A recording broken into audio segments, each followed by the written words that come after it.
about that shortly. So we have one more speaker before lunch, and it is Professor James McLurnkin. He is the professor of computer science at Rice University and a leading expert in swarm robotics. From 1999 to 2003, he was the lead research scientist at iRobot, where he managed the DARPA-funded Swarm project.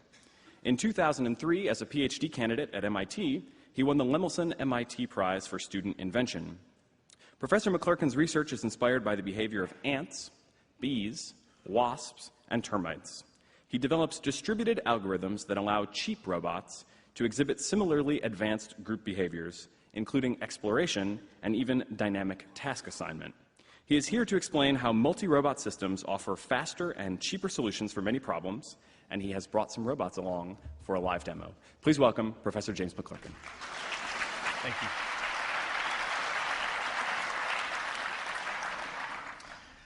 Good morning, everyone. I have the honor of standing between you and lunch, so I'll do my best to keep my remarks efficient and as interesting as possible. We talked about swarm robots, and I've got this talk divided into 3 acts. For Act 1, let's get into the robot revolution. As the slide already says, it has already begun, and it is televised. Here's the Roomba. They sold 3 million of these. It is a fantastic little robot. It runs around, it cleans your floors, it does it all while you're not home. Does it do as well as you do with a vacuum? No, but you don't have to push it. There's Honda's Asimo, arguably the most advanced humanoid robot on the planet. Just in case you're wondering, there's Asimo right there in the middle. And the job of Asimo is to help people. So if we've spent the last 10,000 years building a human-sized and human-shaped world, so we need a robot that can go out there and work with us in our own place. The PackBot. This is by iRobot. And if you're these 2 warfighters, do you want to go into this cave or send the robot in? Well, that's easy. iRobot builds them, sends them out like that. Sometimes they come back like that. And regardless of your views of our current foreign policy, what we're doing overseas, or any of this stuff that's going on with our military, this is far better than the alternative. And the postcard says, iRobot, thank you for all of your support. You have saved lives today. So these are the 3 Ds of robotics. These are tasks that are dangerous, dirty, and dull. And you can figure out which ones are which based on the images if you want. But I argue that there's a 4th D. There's a 4th D of robotics is distributed. And I think the next generation of robotics, the future of a futuristic field, is distributed systems, robots that can go and work together and do so in very large populations. Here's my favorite current example, and this is Kiva Systems. This is one of their warehouse setups. And they have huge populations of robots that work together. They're not quite fully distributed, but they do have some local autonomy. There's a big, giant centralized controller that tells them what to do. And the number of robots have let them fundamentally transform the warehouse distribution problem. You don't need to have pickers and placers to pick stuff off of shelves. The shelves come to you. You have humans on the periphery of the warehouse. Big 18-wheelers come in on one side, loaded with one set of goods. A big truck of staples, a big truck of pencils, a big truck of pens show up. Robots wheel up. They line up. People put the things onto the carts. The robots go somewhere. No one cares. On the other side of the warehouse, small trucks show up for individual stores. The robots again line up from somewhere. No one cares.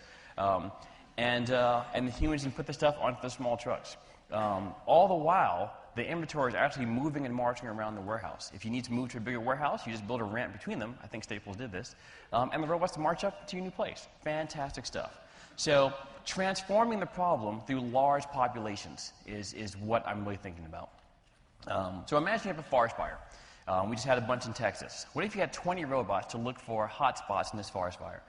This could prevent flare-ups from happening behind your firefighters. This would be fantastic. Earthquakes. Here's a job that humans are uniquely ill-suited to do. We're either too big to get inside the rubble, or we're too weak to lift the rubble off if we find a survivor. So I imagine for this, I have 200 here. I should change the slide. I imagine a whole ecosystem of robots. I imagine maybe 20,000 cockroach-sized robots who can look for signs of life. They then relay their findings through their cockroach radio network to a bunch of rat-sized robots who are structural engineers. This is New York City, so we got serious rats here. And these robots then can solve the reverse Jenga problem of figuring out how to extricate this person safely. They've got blueprints. They know where the seismic event occurred. They can solve this problem. They then relay their instructions to a bunch of brontosaurus-sized heavy lifters who can then go in and do the reverse Jenga problem of getting the person out.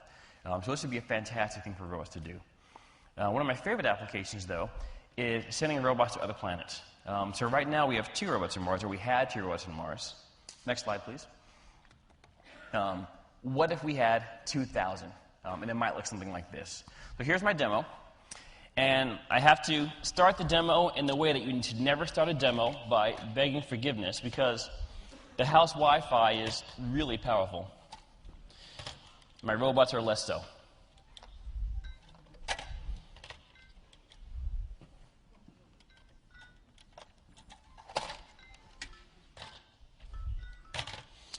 Okay, so here is my robots. They have just landed on Mars. For this demo, there's going to be a human in charge of the swarm, me, namely. And the first thing we need to do is get the robots away from the landing site. So I'm going to ask this one to lead its colleagues out into the wild red yonder.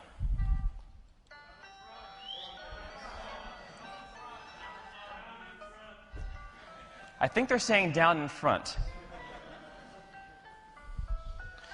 So the problem is that I need to carry this guy around because I've only got about 2 feet of range because of the Wi-Fi system. But let's all imagine that we have a nice, smooth, follow the leader going on. I've never done this for my knees before. This is really kind of fun. The robots themselves talk to each other using infrared light. So if I can get them into a happy configuration, they can take care of themselves. And that's what I'm going to try to do.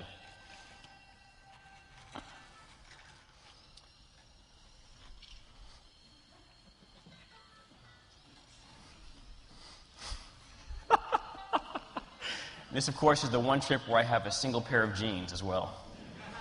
All right, so here we go. We've got the robots out into the wild red yonder. Now we've got them to their place of exploration. Let's get them to cluster to one location. One of the joys of being the project manager is I get to pick all the music. So they're clustering. The way the robots are communicating is they're using infrared light. They're talking to their nearby robots. The range is about 1 meter. So the robots who are far away actually have to talk to their neighbors, to their neighbors, to their neighbors' neighbors to figure out which way to go. Having all of your robots in one place on Mars is a waste of a lot of taxpayers' money. So let's get them to spread out. There we go. All right, we are all nice and spread out. If we don't like where we are on Mars, we can switch to a flocking behavior.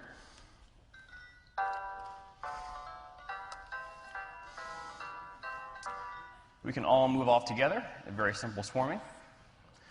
Let's rotate a little more. Off we go, flocking and swarming. Turns out getting them to stay cohesive, we see that they're kind of spreading out a little bit. Getting them to remain cohesive was really hard, turns out. I thought I'd get that figured out in a few weeks. 9 months later, had a nice paper on computing the boundaries of the network, which turned out to be step 1 of what I thought was 4 steps. One of my grad students now has figured out that it's at least 5 steps, and we're still working on keeping them into a nice, coherent blob. Okay, so here's flocking. So let's say you find something on Mars. Let's say, for example, you find, oh, I don't know, a knee.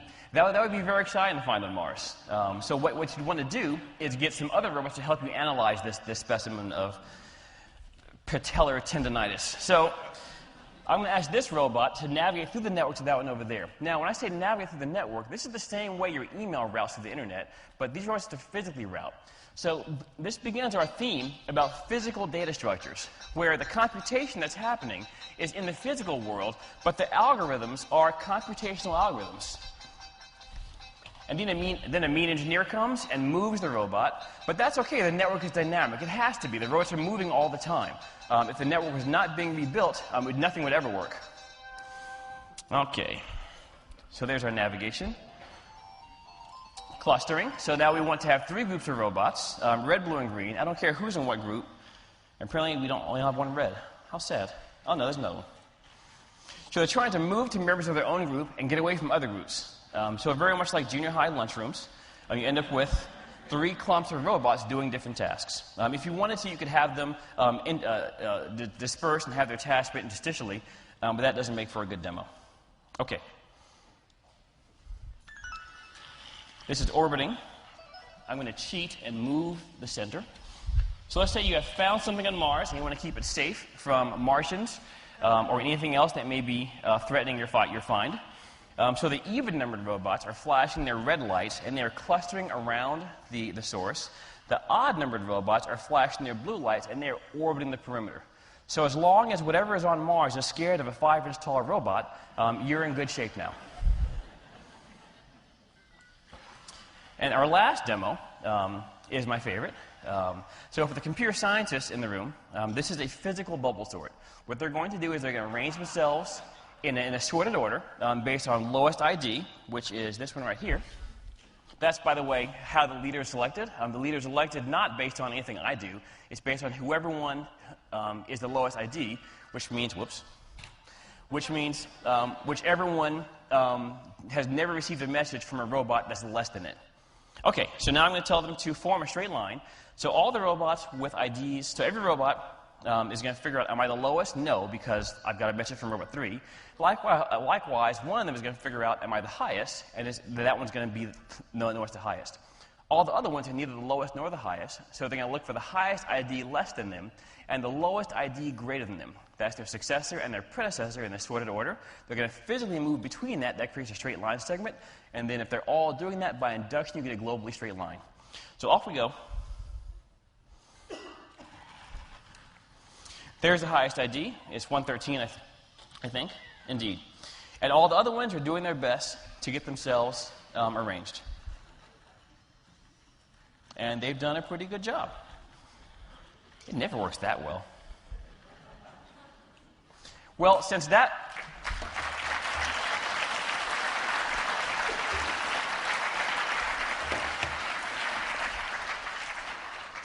works so well, I got to do what any self-respecting engineer would do, which is mess with it. And the worst possible thing I can do is what I just did. And now they have to then resort themselves. So the little sounds you're hearing, those are robots who are in bad neighborhoods. They can't find a predecessor or they can't find a successor. And they've got to kind of work it out. One of the things you have to embrace with multi-row systems is that you have to kind of have a zen with this whole thing. It may not happen exactly the way you want. That robot may get tied into a knot. It may look like a fool up here on stage. But as long as you wait long enough, as long as the system does not have any systematic errors, they get caught behind a wall they can't get out of, they fall into a rut, then, well, eventually, we'll have victory. Excellent. Well, there's our demo.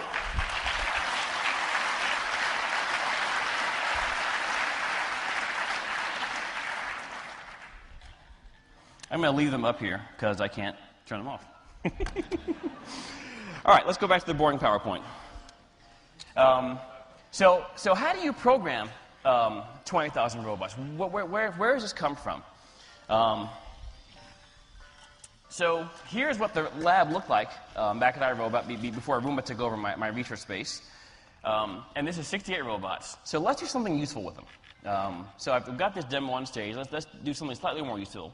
And what we're going to do in this video, is that we're going to look for treasure in this room.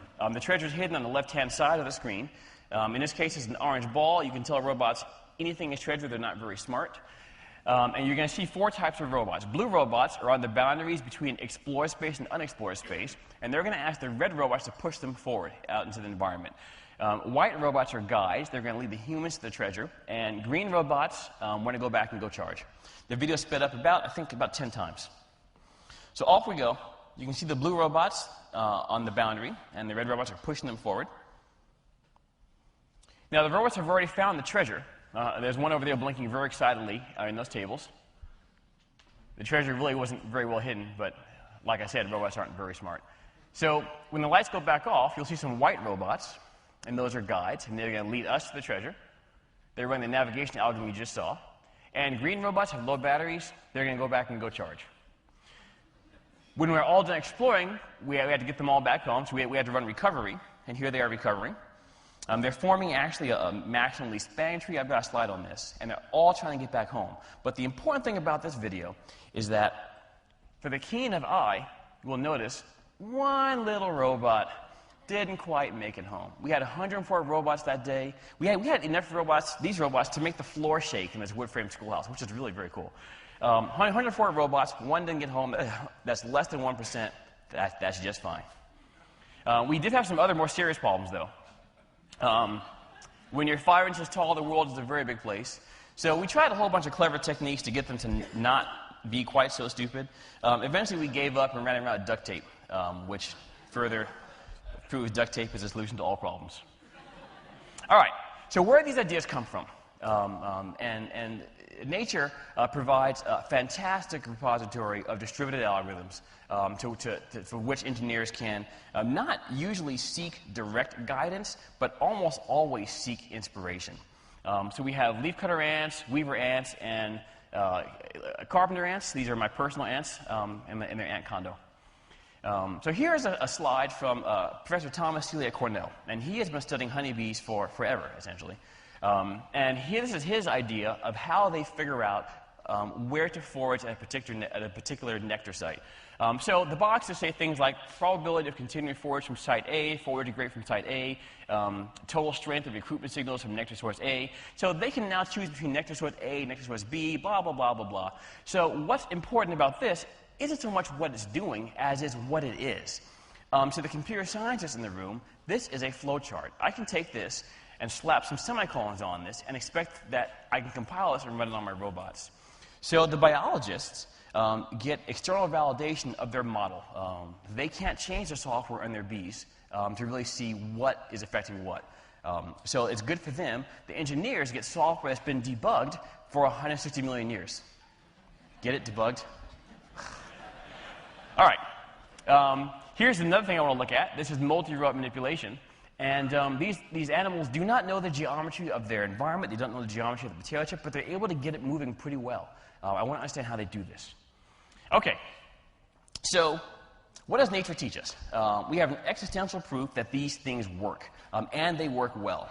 Ants can get to 20 million strong for army ants and driver ants. That's 200 pounds of ants. I weigh about 200 pounds. That's a lot of ants. And they also tell us that population sizes can be transformative to how you solve these problems. You can do things with 10,000 robots that you can't do with 100, and you can do things with 10 million robots that you can't do with 10,000. Here's an example. This is boundary detection on my robots.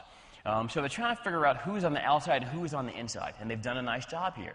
I can't do this with 20 robots. I've got 108 here on this slide, and that's barely enough to do this right. I'd prefer to have 1,000 on this slide. Here I am doing it with real robots, and this is on the lower right over there. I tried to make it look random, but that's about the smallest number of robots I could do to get that geometry to run my algorithm. I needed more robots. So the other thing that we can take from this, now taking off our biology hat, putting on our computer science hat, is that this computation is unique. The algorithms that we do have to go through the physical world. So it's not enough to just have a little piece of software and think about how it's going to run. You have to understand how the world comes into this whole picture, how communication and mobility changes what the data your algorithm is dealing with, and then how you can then take that data and then put it back into the real world. So I'm calling that physical data structures. Here is a physical data structure. This is a maximal least spanning tree.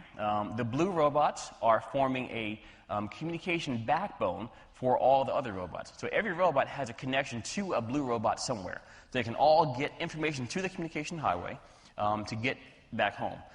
You can use this data structure not to just route information around, as you can guess where I'm going. You can use it to route robots around. So here's a video. These are the new robots. These robots do not have the physical data structure. And as you can see, they are unhappy. They can't get home. We come over here. Okay. We come over here. These robots do have the physical data structure, and some of them are staying put so that their neighbors can work their way back home. One little robot got the wrong way, and then his batteries died. So I had to go take it out. But I'm not going to let this finish, but you get the idea. They're all going to get home except for the one that died. So life is good with data. I talked about the bubble sort algorithm. Here it is on PowerPoint. So robot 2 and 9 are special. They know they're special. Robot 5 wants to figure out where to go. Well, that's easy. It goes right there.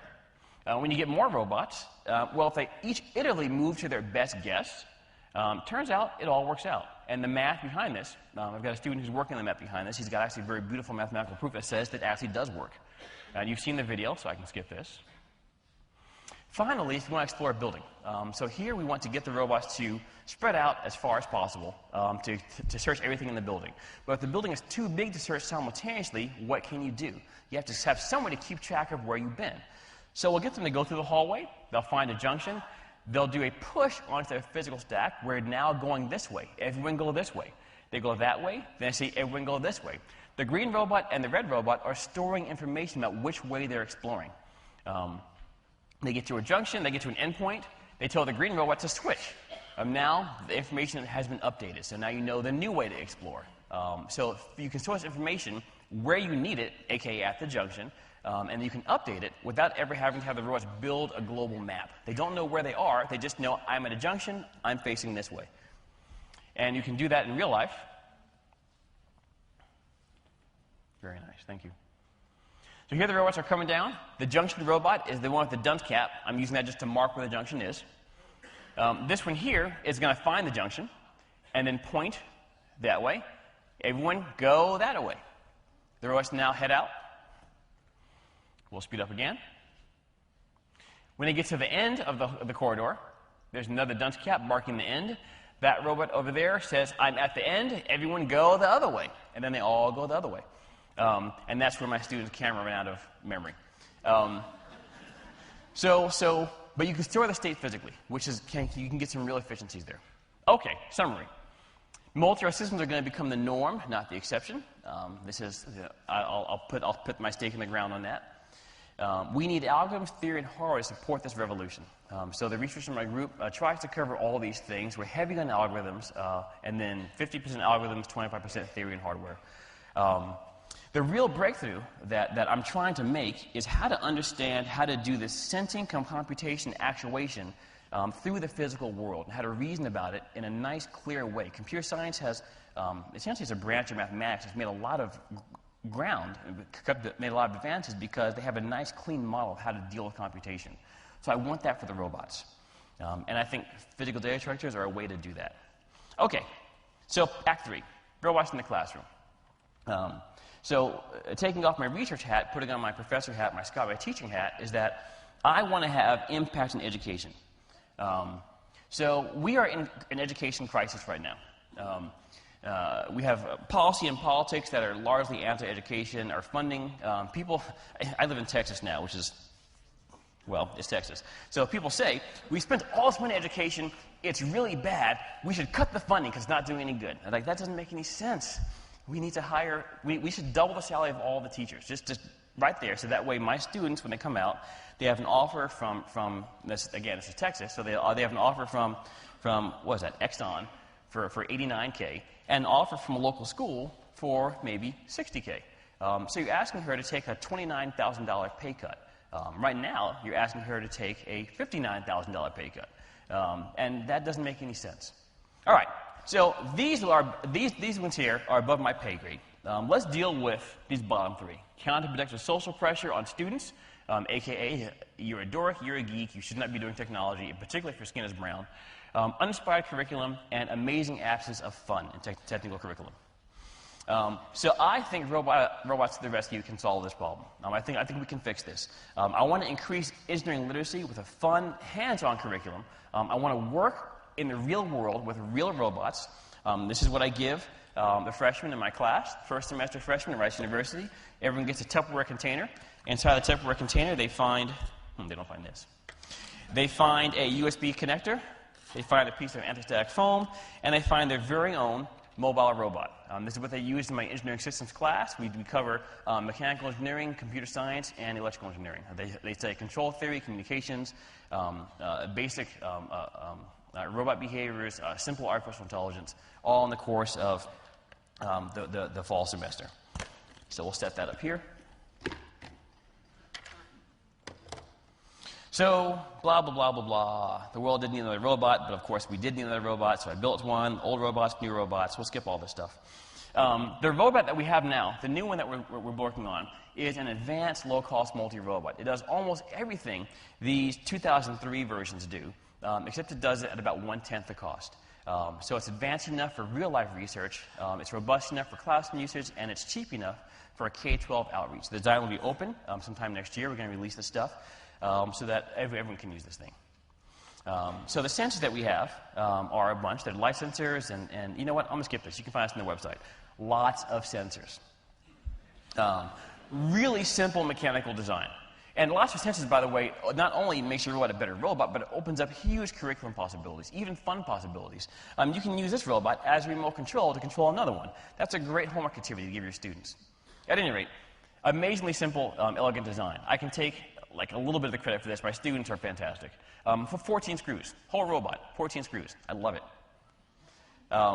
You can do real science with them, so I gave these to my graduate class and said, you know what, go find existing algorithms from the literature and run them on these robots. The video here is doing a particle filter. The yellow circle is an estimate of the position of the red circle. These robots, they're cheap, they don't have fantastic sensing. But with the right processing, you can have a pretty good estimate of where your red neighbor is. But the real thing that I'm proudest of is my freshman class. It's NG 128, first semester freshmen, and we want to attract talented but dissuaded students who have been told you are far too feminine to be an engineer, you're far too brown to be an engineer, or well, why would you want to be a geek even though you can make 3 times the money I'm going to make. So we want to get those students and have them come back to engineering, people who were interested but have been turned off by social pressure. So we have 6 design challenges. These change year to year, but here's what we got this year. Cookie crane, where you lift up a bag of Milanos and eat them. Bug wars, we're doing croquet on Tuesday. Flocking, tic-tac-toe, and finally robot Quidditch. We're going to focus on these last 2. So here's croquet. We give them the robots. We draw these crazy courses on the ground. They have to go to get the robots to drive through this course and get through the wicket. And some of these wickets are 35 feet long. It's a long way for a little robot to go. And here is Michael starting. There is Mika. I don't know what she's doing, but she's typing something on the robot, and she looks very serious about it. But you know, she didn't know software when she got here, and she's hacking this code. It's fantastic. The final project, we did Quidditch. It's very simple. You have bludgers, seekers, quaffles, and snitches. There's one snitch right down there. That's my own custom design. It was faster, meaner, and more powerful than the robots, but they still caught it. And we had, it was one of those situations in which everything worked out from an engineering point of view, and that never happens. So the software worked. One of my colleagues has a beautiful Python interpreter that runs in these robots so the students can write in Python, not in C. The hardware worked very well. I did a last-minute change to the communication system that didn't break everything. That was great. And we had some good competition, so it was beautiful. This means it'll never happen again, but it was wonderful. So that's my point. I'm gonna stop there. There's a video to play. Let's cue up the Robots for Everyone video. So here's our old robot platform. These robots are designed for research. They're fantastic, but they're frighteningly expensive. So I want to get robots to everyone. And the way to do that is to build this new platform. This is the Rice R1 mobile robot, and it is advanced enough for multi-robot research. It is robust enough for undergraduate and graduate education, and it is cheap enough for K-12 outreach. So these are robots that we want to get to everyone, and we want them to be as popular as scientific calculators. So this is the wall of parts that we've slowly built up over time. So we have almost every single part that goes on one of these robots. We want to see all the lights flashing in the system to make sure every single light is working. The antennas are just like the way your phone works. We send information over the antenna, and everybody receives the same information. But their second form of communication is infrared. It's directional. So 2 robots are going to send IR information similar to the way a TV remote works. The total parts count for this robot is right around 9 assembled parts. Once you have it's actually 14, I miscounted. This robot is simple enough that we're going to offer it first as a kit form in the upcoming year so that anyone can go and order these things and build them at home, or build them in your lab, or build them in your school. We put them through a class last semester of freshmen, and I was kind of the head TA, so I was responsible when all the robots had a problem, and I saw ones that I was almost certain were dropped in a pool of water at one point, and they still were able to work? My work is on multi-robot systems. You can call them swarm robots. So I'm not interested in building one robot or two robots. I start to get interested when we talk about 100 or 100,000 robots. So in order for me to do that in my lab, I need to have a robot platform that is small enough and cheap enough for me to build at least hundreds of them. They're following this blue robot right now. Everyone that is following the blue is lower than the blue right now. With following, it's a good way to have the robots navigate more complicated obstacles in a follow. There are many applications for multi-robot systems. Recently, we just had an oil spill in the Gulf of Mexico. So it would be fantastic to have 1,000 little robots swimming around the Gulf, identifying where the oil actually went. Earthquakes. We've had earthquakes, we've had tornadoes, we've had tsunamis. Having robots that can penetrate the rubble pile of a building, look for survivors, identify is the power on, is the power off. These are things that robots can do far better than people can. This is a flocking behavior. So their goal here is to actually just match each other's orientation. So there's no leader this time. So it's pretty much like just a cluster of robots that are all trying to make some sort of smart decision on what they want to do. And the goal of clustering is the even-numbered robots will turn red, and the odd number of robots will turn blue, and we'll see if we can get them to cluster. But they'll stay together in a cluster. I can try to separate one and say, stop clustering together. And eventually, they'll all move towards that robot, and they'll form a new cluster. Here's our 2003 design. It's a full, sophisticated research platform. Here's our 2012 design. It does almost the same stuff, except it's 1/10 the price. Rice University, the R1 mobile robot, robots for everyone.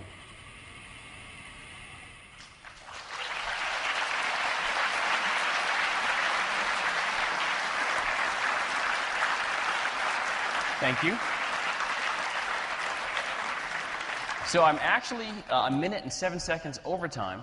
I've been told I can take a single question, so let's have it be a really kick-ass question. Where's the mic? There we go. Are you working with Dean Kamen and FIRST at all?